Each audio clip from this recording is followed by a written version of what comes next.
देवीनगर में सुरेश नाम का एक व्यक्ति रहता था। वह बड़ा मेहनती था। उसका एक बेटा था जिसका नाम राहुल था। राहुल भी अपने पिता की तरह खूब मेहनती था। जब राहुल छोटा था तभी उसकी माँ का देहांत हो गया था। राहुल के पिता ने फैसला किया कि वह दूसरी शादी नहीं करेगा और खुद ही राहुल को पालेगा। दोनों बाप बेटे राजा धनराज के यहाँ नौकरी करते थे।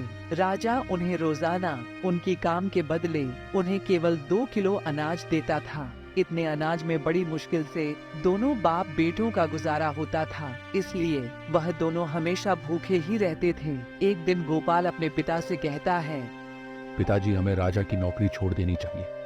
हमें कुछ और काम करना चाहिए या फिर किसी दूसरे शहर में जाकर नौकरी करनी चाहिए। राजा हमें इतना कम अनाज देता है, हमारा पेट भी सही से नहीं भरता है और हम हमेशा भूखे ही रहते हैं। भूखे रहने की वजह से हम बहुत कमजोर हो गए हैं।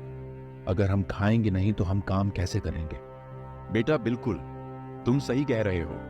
भूखा रहने की वजह से मुझे भी बहुत कमजोरी आ गई है। हमेशा चक्कर से आते रहते हैं। कभी कभी तो मेरी आंखों से दिखना भी बंद हो जाता है। लेकिन बेटा, हम राजा की नौकरी नहीं छोड़ सकते। अगर हम राजा की नौकरी छोड़कर किसी दूसरे शहर में जाकर नौकरी करेंगे तो राजा हमें तलाश करवाकर हम दोनों को बहुत सजा देगा। इसलिए हमारी भलाई इसी में है कि हम चुपचाप राजा की नौकरी करते रहें। अब तू जाकर जंगल से थोड़ी लकड़ी ले आ, मैं खाना पका दूंगा।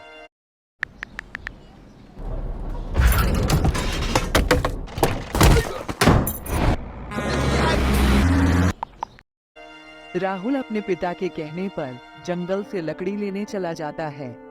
तभी सुरेश के घर एक बुढ़िया आती है। वह सुरेश से कहती है, सुरेश, तूने जिंदगी भर मुसीबत काटी है, अब और अपनी जिंदगी मुसीबत में मत काट। कभी तू चैन से बैठकर 2 रोटी नहीं खा पाया। तेरा बेटा कब का जवान हो गया है, तू उसकी शादी क्यों नहीं कर लेता? घर में बहू आ जाएगी तो कम से कम तुम लोगों को खाना तो बनाना नहीं पड़ेगा। तुम थके हारे मजदूरी करके आते हो और फिर भोजन बनाते हो। अगर बहू आ जाएगी तो तुम्हें बहुत से कामों से राहत मिल जाएगी। अम्मा, राहुल की शादी हुए 1 साल बीत चुका है। क्या कहा तूने? राहुल की शादी को 1 साल हो चुका है, लेकिन तूने कभी किसी को बताया क्यों नहीं? आखिर क्या वजह है इसकी? जरा मुझे भी तो पता चले। अम्मा, वजह तो कुछ नहीं। राहुल की बहू अपनी माँ के घर है। माँ के घर क्यों है? तूने उसे वहां क्यों छोड़ रखा है? बेटे की शादी क्या बहू को मैके में छोड़ने के लिए की जाती है? तू अपने बेटे से कहता क्यों नहीं कि वह अपनी पत्नी को मैके से लेकर आए? तू आज ही राहुल को भेज दे बहू को लेकर आने के लिए। कैसे भेज दूं अम्मा? हमारे घर में तो एक चारपाई तक नहीं है जिस पर वह बेचारी आकर बैठ सके, और ना ही हमारे पास इतने पैसे हैं कि हम चारपाई खरीद कर ला सकें। और फिर राहुल के पास ऐसे कपड़े भी तो नहीं हैं जिन्हें पहनकर वह अपने ससुराल जा सके। उसके पास केवल 2 जोड़ी कपड़े हैं, उनमें भी दसियों पैबंद लगे हुए हैं। पैबंद लगे हुए कपड़े पहनकर जाता हुआ गोपाल भला कैसे अच्छा लगेगा? अरे वाह रे सुरेश, मैं तो तुझे बड़ा अक्लमंद समझती थी, लेकिन तू तो मूर्खों से भी बड़ा मूर्ख है। बस इतनी सी बात के ऊपर तूने राहुल की बहू को उसकी माँ के घर छोड़ रखा है। मैं तो सोच रही थी कोई बड़ा बखेरा है। ये भी भला कोई बात हुई? चारपाई और कपड़ों की वजह से तू बहू नहीं लेकर आ रहा? चल, मैं दूंगी तुझे चारपाई, बहू को बैठने के लिए, और राहुल के लिए नए कपड़े भी लाऊंगी। इतना कहकर बूढ़ी अम्मा अपने घर चली जाती है। उसके बाद सुरेश सोचने लगता है, अम्मा सही कहती हैं, मुझे राहुल की बहू को बुला लेना चाहिए। अगर बहू आ जाएगी तो घर के कामों से हमें राहत मिल जाएगी। मैं कल ही भेज दूंगा राहुल को बहू को लेने के लिए। फिर सुरेश बुढ़िया के घर आता है और बुढ़िया से राहुल के लिए कपड़े और चारपाई ले आता है। राहुल चारपाई देकर अपने पिता से कहता है, पिताजी, आप ये चारपाई कहाँ से लाए हो? बेटा, मुझे यह चारपाई सविता चाची ने दी है और उन्होंने तुझे नए कपड़े भी दिए हैं। लेकिन पिताजी, सविता चाची ने तुम्हें यह चारपाई और नए कपड़े क्यों दिए हैं? बेटा, सविता चाची ने चारपाई तेरी बहू के लिए दी है और यह नए कपड़े तेरे लिए। मैं कहता हूँ कल तू इन कपड़ों को पहनकर अपने ससुराल चला जा और अपनी बहू को ले आओ। लेकिन पिताजी, हम अपना पेट ही बड़ी मुश्किल से भर पा रहे हैं। ऐसे में हम पीहू को क्या खिलाएंगे? वह हमारे घर का हाल देखेगी तो क्या सोचेगी? ये सब जानता हूं मैं बेटा, लेकिन बहू को जिंदगी भर के लिए मायके में भी तो नहीं छोड़ा जा सकता है। कभी ना कभी तो उसे लाना ही होगा। इसीलिए एक काम कर, तू कल ही जाकर उसे ले आओ। ठीक है पिताजी, जैसे तुम्हारी मर्जी, मैं कल ही पीहू को ले आऊंगा। अगले ही दिन राहुल बुढ़िया के दिए हुए कपड़े पहनकर पीहू को लेने अपने ससुराल चला जाता है। ससुराल में राहुल की खूब मेहमान नवाजी होती है। गोपाल एक हफ्ते तक ससुराल में रुकता है। उसके बाद वह अपनी पत्नी पीहू को लेकर अपने घर चल देता है। लेकिन रास्ते में राहुल सोचने लगता है, अभी तो हमारे घर में बहुत गंदगी हो रही है, पीहू देखेगी तो क्या कहेगी? एक काम करता हूँ, पीहू को सविता चाची के घर छोड़ आता हूँ, उसके बाद मैं अपने घर की सफाई कर लूंगा। राहुल अपनी पत्नी को बुढ़िया के घर छोड़कर अपने घर चला जाता है। जब सुरेश ने राहुल को अकेले आता देखा तो वह राहुल से बोला, बेटा, तू अकेला ही आ रहा है, तेरी पत्नी कहाँ है? तू उसे क्यों नहीं लाया? पिताजी, मैं पीहू को ले आया हूँ, लेकिन मैं उसे सविता चाची के घर छोड़ आया, क्योंकि हमारे घर में बहुत गंदगी हो रही है। सारा सामान यहाँ वहाँ बिखरा हुआ है। पीहू ये सब देखेगी तो शायद उसे अच्छा न लगे। जब मैं घर की साफ सफाई कर लूंगा तो पीहू को अपने घर ले आऊंगा। बेटा, साफ सफाई तो बाद में होती रहेगी, पहले तू महाराज के पास चल। वो तुझे 3 दिन से रोज बुला रहे हैं। मैं उनसे रोज कोई ना कोई बहाना लगा देता हूँ। तुझे अपनी ससुराल में इतने दिन नहीं रुकना चाहिए था। पता नहीं महाराज तेरे से क्या कहेंगे। राहुल बगैर सफाई किए अपने पिता के साथ राजमहल की ओर चल पड़ता है। उधर बुढ़िया ने पीहू की खूब खातिरदारी की और फिर बोली, बेटी, तुम बहुत समझदार हो, खुदा हमेशा तुम्हें खुश रखे। आओ, अब मैं तुम्हें तुम्हारे घर छोड़ आऊं। बुढ़िया की बात सुनकर पीहू को बड़ा आश्चर्य हुआ। वो सोचने लगी, क्या यह घर उसका नहीं है? तो उसने हिचकिचाते हुए पूछा, माँ जी, ये राहुल का घर नहीं है, तो फिर राहुल का घर कौन सा है? बेटी, राहुल राजा के यहाँ काम करने गया है, इसलिए तुझे मेरे घर छोड़ गया था। तू अभी नई नवेली बहू है, घर में अकेले कैसे रहती? अब तो वह आने ही वाला होगा। चल, उसके आने से पहले मैं तुझे तेरे घर छोड़ आती हूँ। फिर बुढ़िया पीहू को उसके घर छोड़ आई। पीहू को राहुल का घर देखकर बहुत आश्चर्य हुआ। पूरा घर गंदा पड़ा था। देखने में ऐसे मालूम होता था जैसे सालों से घर में झाड़ू नहीं लगी है। सारा सामान इधर उधर बिखरा हुआ पड़ा था। एक कोने में 2-3 जोड़ी कपड़े रखे हुए थे, जिन पर जगह जगह पवन लगे हुए थे और उन कपड़ों पर धूल जमी पड़ी थी। घर की यह हालत देखकर पीहू की आंखों में आंसू आ जाते हैं। वह सोचने लगती है, ऐ खुदा, पिछले जन्म में मैंने ऐसी कौन सी गलती की थी जिसकी सजा मुझे इस जन्म में मिल रही है? इस घर में तो कुछ भी नहीं है। अब मैं क्या करूं? मेरी तो कुछ भी समझ नहीं आ रहा। पीहू बहुत समझदार और होशियार थी।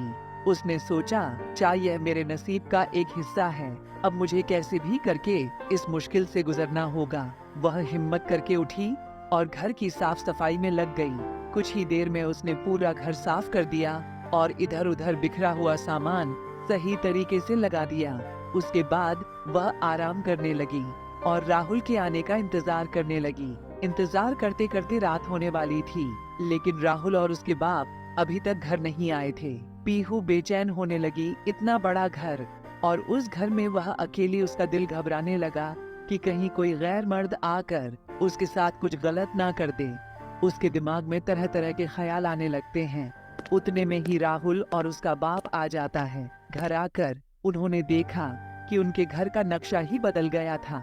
जो घर हमेशा कूड़े का ढेर बना रहता था, आज वह हीरे की तरह चमक रहा था। यह देखकर दोनों बाप बेटे बहुत खुश हुए। फिर राहुल ने 2 किलो अनाज, जो उन्हें राजा देता था, अपनी पत्नी को दे दिया और फिर बोला, लो इसे जल्दी पका लो, बहुत जोर से भूख लगी है। पीहू को 3 लोगों के लिए इतना कम अनाज देखकर बहुत आश्चर्य हुआ। वो राहुल से पूछने लगी, ये अनाज तो 3 लोगों के लिए बहुत कम है, तुम्हें अनाज थोड़ा ज्यादा लाना चाहिए था। पीहू राजा मुझे और पिताजी को एक दिन काम करवाने के बदले केवल 2 किलो ही अनाज देता है। अब तुम ही बताओ, मैं ज्यादा अनाज कहाँ से ले आता? आप लोग राजा के यहाँ पूरा दिन मेहनत करते हो, और राजा तुम्हें 2 किलो अनाज देकर बहका देता है। राजा तुम्हारे साथ नाइंसाफी कर रहा है। बेटी, अब हम कर भी क्या सकते हैं? राजा की बात टालने की हिम्मत किसमें है? आज से तुम 2 किलो अनाज मत लाना। कल आप राजा से कहना, महाराज, हमारा इस अनाज में पेट नहीं भरता है, हम भूखे रह जाते हैं, तुम्हारी बड़ी कृपा होगी अगर आप हमारा अनाज 2 किलो से बढ़ाकर 5 किलो कर दो। और सुनो राजा से, ये बात कहते हुए तुम बिल्कुल भी डरना मत। अगर राजा तुम्हें 5 किलो अनाज देने के लिए राजी हो जाए तो ठीक है, वरना तुम मुझसे काम के लिए मना कर देना। अगर राजा को तुम्हारे काम की जरूरत होगी तो वह तुम लोगों से काम करवाएंगे, वरना नहीं करवाएंगे। पीहू, अभी तुम राजा को जानती नहीं हो जो तुम ये बात कर रही हो। अगर हमने राजा से कह दिया ना तो हमारी जुबान कटवा देंगे। ऐसे कैसे राजा तुम्हारी जुबान कटवा देंगे? तुमने किसी को लूटा तो नहीं है, तुमने चोरी तो नहीं की है, और ना ही तुम झूठ बोल रहे हो। फिर तुम्हें किस बात का डर है? अपना हक मांग रहे हो, और जो हक नहीं मांग सकता वह कुछ नहीं कर सकता। इसलिए मैं कहती हूँ, तुम एक बार राजा से अनाज बढ़ाने के लिए बात जरूर करना। ठीक है बेटा, तू इतना कह रही है तो मैं कल राजा से अनाज बढ़ाने के बारे में जरूर बात करूंगा। अब तुम इस अनाज को बना। अगले दिन राहुल और उसका पिता राजा के पास गए और फिर राजा से बोला, महाराज, मैं यहाँ आपसे अपने अनाज के बारे में बात करने आया हूँ। आप हमें पूरे दिन मेहनत करने के बाद केवल 2 किलो अनाज ही देते हो। इतने अनाज में हमारा गुजारा नहीं हो पाता, हमें ज्यादातर भूखा ही रहना पड़ता है। इसलिए महाराज, आपसे गुजारिश है, अगर आप हमारा अनाज 2 किलो से बढ़ाकर 5 किलो कर दो तो आपकी बड़ी कृपा होगी। सुरेश, ये बात तुम्हें पहले बतानी थी। भूखा रहना अच्छी बात नहीं है। अगर तुम भूखे रहोगे तो खाली पेट काम कैसे करोगे? मैं आज से ही तुम्हारा अनाज 6 किलो कर देता हूँ। फिर राजा मंत्री से कहता है, मंत्री, आज से सुरेश को रोजाना 2 किलो की जगह 6 किलो अनाज दिया जाएगा और दूसरे जितने भी मजदूर हैं सभी का अनाज बढ़ा दिया जाए। राजा का फैसला सुनकर दोनों बाप बेटे 6 किलो अनाज लेकर खुशी खुशी अपने घर चले गए। जब पीहू ने इतना बड़ा थैला देखा तो वो समझ गई कि राजा ने उनकी बात मान ली है। फिर उसने उन दोनों से पूछा, इस थैली को देखकर मालूम होता है कि राजा ने तुम्हें 5 किलो अनाज दे दिया है। उन्होंने तुम्हें कुछ कहा तो नहीं? बेटी, राजा ने कुछ नहीं कहा। हमने महाराज से अपनी मजदूरी का 5 किलो अनाज मांगा, लेकिन महाराज ने हमें 6 किलो अनाज दे दिया। आज से हमें रोजाना हमारी मेहनत का 6 किलो अनाज मिलेगा। हम महाराज से खामखा डरते हैं, लेकिन महाराज बहुत ही दयालु हैं। उन्होंने हमारे साथ साथ सभी मजदूरों अनाज में बढ़ोतरी कर दी है। सभी घर वाले बहुत खुश थे। सुरेश ने पीहू को बहुत दुआएं दी। पीहू बहुत होशियार थी। राजा द्वारा दिए गए अनाज से वह आधा अनाज बचा लेती थी और आधे को पका लेती। 2 महीने तक उसने यही काम किया। फिर एक दिन उसने अपने ससुर से कहा, आज आप राजा से कहना कि मैंने अपनी बेटे की शादी कर ली है। अब हम परिवार में 3 सदस्य हो गए हैं। आप जो अनाज हमें देते हो उससे हमारा गुजारा नहीं होता है। महाराज, अगर आप हमारा अनाज थोड़ा और बढ़ा दो तो बड़ा अच्छा होगा। ठीक है बेटी, हम महाराज से ऐसा ही कहेंगे। अगले दिन शाम को काम खत्म करके दोनों बाप बेटे राजा के पास गए और राजा से बोले, महाराज, मैंने अपने बेटे राहुल की शादी कर दी है। अब हमारे घर में 3 सदस्य हो गए हैं। अगर आप हमारा अनाज थोड़ा और बढ़ा देंगे तो बड़ा अच्छा होगा। यह तो बहुत अच्छा किया तुमने। सुरेश जो राहुल की शादी करा दी, मंत्री से कहकर आज ही मैं तुम्हारा अनाज 10 किलो करवा दूंगा। दोनों बाप बेटे 10 किलो अनाज लेकर घर आ गए। 10 किलो अनाज को देखकर पीहू बहुत खुश हुई। अब वह आधे से भी ज्यादा अनाज बचा लेती थी और बाकी बचे हुए को पका लेती थी। यह सिलसिला 8 महीने तक चलता रहा। अब पीहू ने काफी अनाज इकट्ठा कर लिया था। फिर एक दिन वह अपने पति और ससुर से बोली, बाबूजी, आज के बाद आप लोग राजा के यहाँ काम करने नहीं जाओगे। तब तक आप दोनों मजदूरी करते रहोगे। मजदूरी से हमें सिर्फ 2 वक्त का खाना मिल सकता है और कुछ भी नहीं। अगर बेटी हम मजदूरी नहीं करेंगे तो फिर क्या करेंगे? इस तरह से तो हम भूखे मर जाएंगे। आप लोग चिंता मत करो। आपको राजा जो अनाज देते हैं, मैंने उसमें से आधे से ज्यादा अनाज बचा लिया है। इस प्रकार मैंने काफी अनाज बचाकर इकट्ठा कर लिया है। अब तुम लोग बाजार में कोई दुकान खोल लो और उसमें अनाज बेचने का काम शुरू कर दो। खुदा ने चाहा तो कुछ ही दिनों में हमारा कारोबार अच्छा चलने लगेगा। ठीक है बेटी, मैं आज ही बाजार में कोई दुकान दिखाता हूँ और फिर कल से हम अनाज बेचना शुरू कर देंगे। सुरेश ने बाजार में एक दुकान किराए पर ले ली और अगले ही दिन अनाज बेचना शुरू कर दिया। कुछ ही दिनों में उनकी दुकान काफी अच्छी चलने लगी। दुकान पर ग्राहकों की लाइन लगी रहती थी। यह सब देखकर दोनों बाप बेटे बहुत खुश थे। दोनों जब भी दुकान से घर आते तो कुछ न कुछ सामान घर के लिए जरूर लाते। एक दिन पीहू अपने घर के आगे में खड़े थे, तभी उसकी नजर कोने पर पड़े एक सोने के हार पर पड़ती है। सोने का हार देखकर पीहू की आंखें आश्चर्य से फटी की फटी रह जाती हैं। पीहू जल्दी से हार को उठा लेती है और उसे घर में ऐसी जगह रख देती है जहां किसी की नजर न पड़ सके। उसी दिन पूरे नगर में ढिनौज ने ऐलान किया, सुनो ये लोगों, जरा गौर से सुनो। एक चील रानी का सोने का हार लेकर उड़ गई है। जिस किसी इंसान को वह सोने का हार मिल जाए, वह हार को राजा को लौटा दे। इसके बदले राजा उस शख्स को मुंह मांगे इनाम देंगे। रानी के हार की खबर पूरे नगर में फैल गई। हर किसी के मुंह पर रानी के हार की चर्चा थी। जब यह बात पीहू को पता चली तो उसने हार के बारे में किसी से जिक्र नहीं किया। इसलिए राजा को अभी तक रानी का हार नहीं मिला। राजा बहुत परेशान था।